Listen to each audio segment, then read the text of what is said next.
Looks like Dad got one.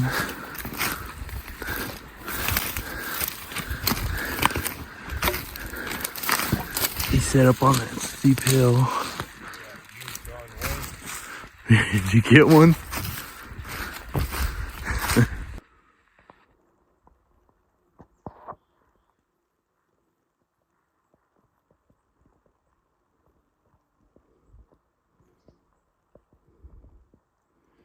He's over there with about 3 other cows. They ran into me. They bumped and went down and around. See, he's got his cows over there with him.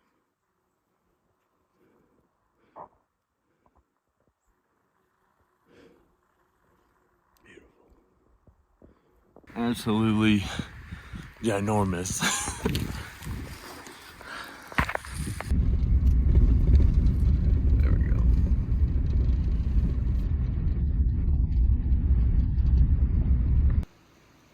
My dad flew into Salt Lake City, so we hit Cabela's and then got on the road for Colorado. Day one morning, we started out pretty high at a glassing point and glassed up a couple mule deer, but no elk. After we got done with the morning sit, we made some food, packed up our stuff, and made a move down the mountain, see if we could find something. We ended up bumping a bull about halfway down, and it sounded like a train crashing through the forest. It was wild.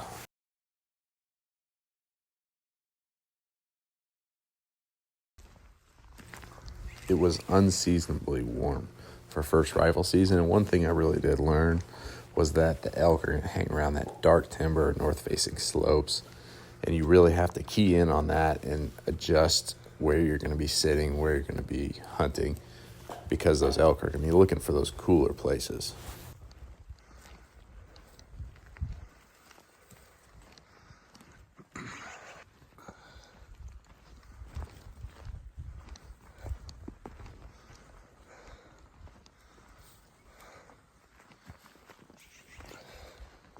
On the move, day one. Found Game Trail Central. 70 degrees out here at 9,000 feet elevation in Colorado.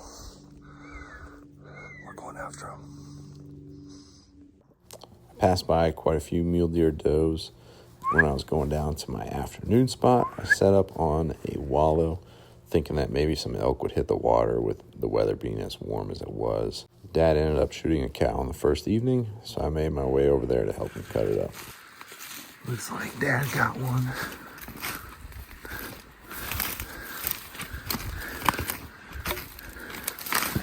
He set up on that steep hill.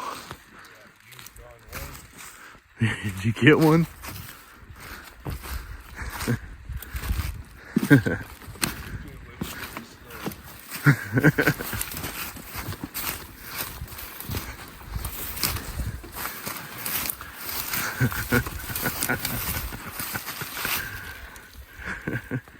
Dad's cow ended up coming out of the brush about 30 feet away from him when he shot him. Yesterday we saw a ton of mule deer, heard some bugles, bumped a bull. I didn't see a whole lot of elk, but Dad did. He got one, and we spent all night last night packing it out. So I'm headed down there to grab the 2 hindquarters this morning and get those back to camp. And that's pretty much how day one went. We skipped day 2 morning because of the hike.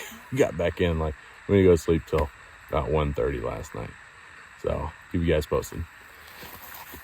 We got Dad's elk meat hung up. We hung it down near the creek in some thick timber where it would stay nice and cool, and put up a tarp just in case the sun kind of peeked through some of those trees down there in the creek bed.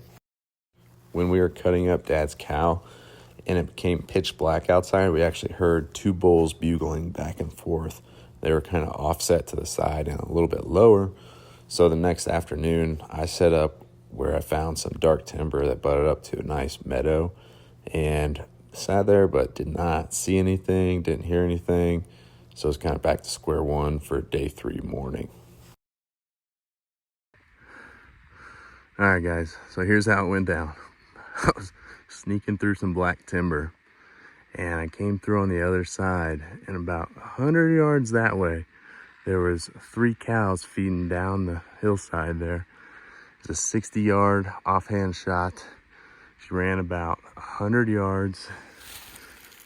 Big old cow elk. I cannot believe the size of these elk. It's got a collar on it too, so definitely got to report that. Whew. I don't know if you guys can see, but this is how big the cow is in comparison. Huge. Absolutely ginormous. It was very cool to get to shoot an elk when I was still hunting. Kind of made it feel like I was doing something right for once.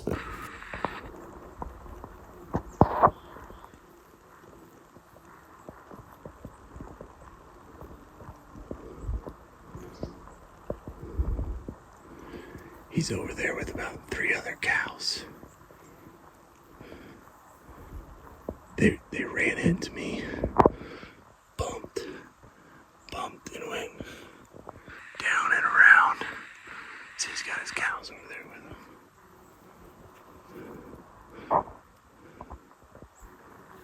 him. Beautiful. For this trip, we ended up camping out of our truck, and we didn't even have to put up our tent because it was clear every night, so we just slept under the stars. Even though the pack out was painful, Dad had a smile on his face the whole time, but we enjoyed the time we got to spend together outside. It was phenomenal weather. It was beautiful out, and we killed a couple of elk, so we really couldn't ask for anything more. It ended up being 5 trips to get my elk out. On the evening that I killed it, I took back straps, the tenderloins, and the trimmings with me and my gear. And then over the next 2 days, Dad and I both took a quarter apiece and hiked that out. We just kind of hung out in the evenings, made some good food, got some sleep, and enjoyed each other's company. Potatoes, mule deer from last year, some onions, and Coors Light. The elk camp dinners after a successful hunt is my favorite meal of the year, and it's definitely a privilege that doesn't happen every year.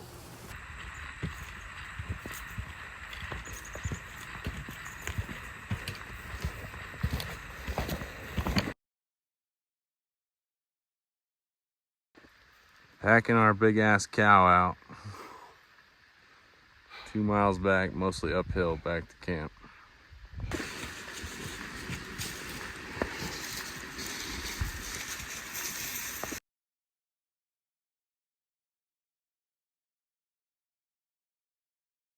The trees were so thick in some areas, it kind of felt like you were walking through a maze. With the last quarters back to camp, we packed up the truck and headed out on the last day of the season.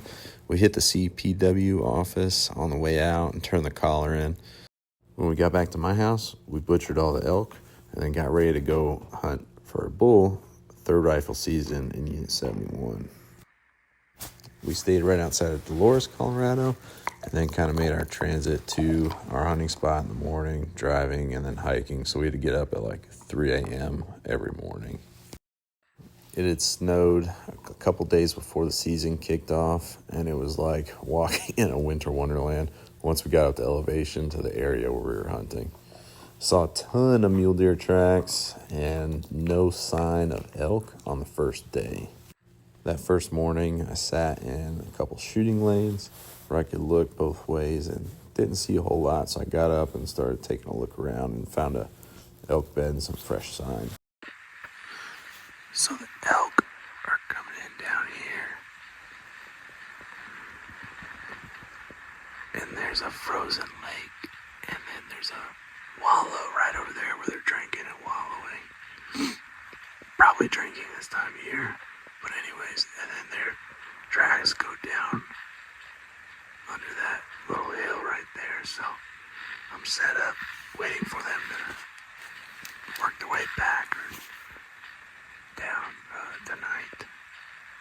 I ended up not seeing any action that night, so next day I sat in the same spot in the morning and then started still hunting around, and again found some fresh elk sign and ended up bumping one bull when I was still hunting.